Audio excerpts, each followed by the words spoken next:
The books by Margaret Atwood are full of many amazing moments that will make you read a chapter more than once. However, the television show has included even more of these moments as it goes even further from the story introduced in the books. So guys, here are some of the moments that, according to fans, are the best moments in The Handmaid's Tale. Commander Lawrence and his mistakes. The show is without a doubt filled with amazing characters, but we can all agree that almost every character is hard to read, as most of them know how to surprise us when we least expect it. For instance, Commander Lawrence's actions are hardly predictable, and we had no idea what he was about to do for most of the show. That was until the season finale, when Lawrence was reading to the children. He had a choice to make, and instead of fleeing on the plane, he chose to fix his mistakes. And that was certainly a moment that captured our hearts. What do you guys think about this event? Let us know. Rita and the children. You simply cannot feel hate for Rita. She is certainly a character that most of us love. And one thing is sure, she's been through a lot. She survived years in the Waterford household, and she is a person with a good heart. When the plane lands in Canada, Rita cries, but these tears are happy tears. In this scene, we could feel what she feels, which is freedom.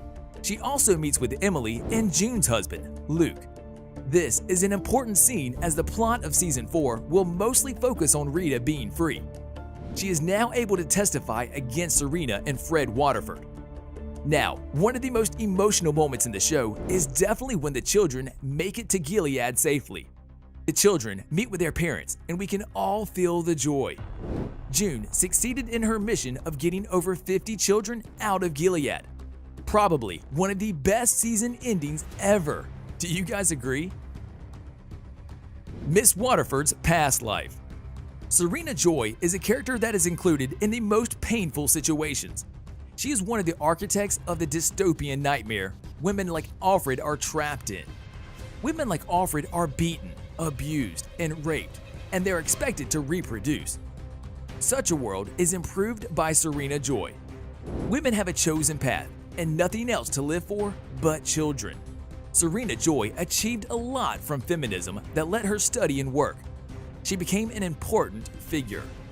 One of the most shocking moments in the show comes in a series of flashbacks between Commander Fred Waterford, Joseph Fiennes, and Serena Joy, as we discover that the latter was once a famous domestic feminist, and that her husband was one of her, for want of a better word, groupies. Like is alive. First, we saw that the Mexican government is planning to place a trade agreement with the Republic of Gilead with actual women. We saw that no one and nothing can stop politicians from their actions and the way they treat women. And without a doubt, one of the most shocking moments in this episode was when we find out that June's husband, Luke, O.T. Fagbany, is actually alive. Alfred and Mayday. Alfred is the narrator and the protagonist of the novel. And everything that happens, all the events are being told from her point of view. She tells the story as it happens, though asides and flashbacks. Her character is easy to love, she's kind, and quite often too good. She has made mistakes, but if you compare her to the other characters, she's gold. Also, her dark sense of humor is amazing, and it makes the show more enjoyable. Like most of the women in Gilead, she is an ordinary woman who struggles while being involved in unusual situations. During one shopping trip, Ofglin reveals to Alfred that she is a member of Mayday, an underground organization dedicated to overthrowing Gilead. Meanwhile, Alfred begins to find that the ceremony feels different and less impersonal now that she knows the commander. One of the best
She leaves. Meanwhile at the store, the butcher tells Alfred, "I've got a fine cut of meat for Commander Waterford." He says, "I saved it for you special." It's the package she was supposed to get from Rachel at the whorehouse of accomplished women. Alfred takes it, walks out of the store, and looks at the package. June sees her child. The Last Ceremony writer Yalin Chang told THR that the show is about misogyny. In the episode The Last Ceremony, Alfred is about to give birth, but it seems like it was a false labor. So afterward, Fred and Serena decide the best way to bring the baby into the world is the natural way. As Serena says, one of the best moments, Alfred reuniting with Hannah, one of the most anticipated moments in The Handmaid's Tale. How did you feel when you saw this scene? Let us know in the comment section below. Burn. The Handmaid's Tale killed it with its third season. The Hulu's original made the third season filled with tension. The premiere continued after last season's finale left off, with Emily, Alexis Bledel, on the run with baby Nicole/Holly, while June, Elisabeth Moss, tries to find a way about where to go from here. Now that she's decided to stick around Gilead and hope for setting Hannah free. A shock then comes from Serena Joy, Yvonne Strahovski, who decides to torch the Waterford home, starting with the ceremonial bed. What is your favorite moment from The Handmaid's Tale? Let us know in the comments section below. If you enjoyed our video, make sure you subscribe to our channel so you never miss any of our videos in the future. As always, thanks for watching, guys.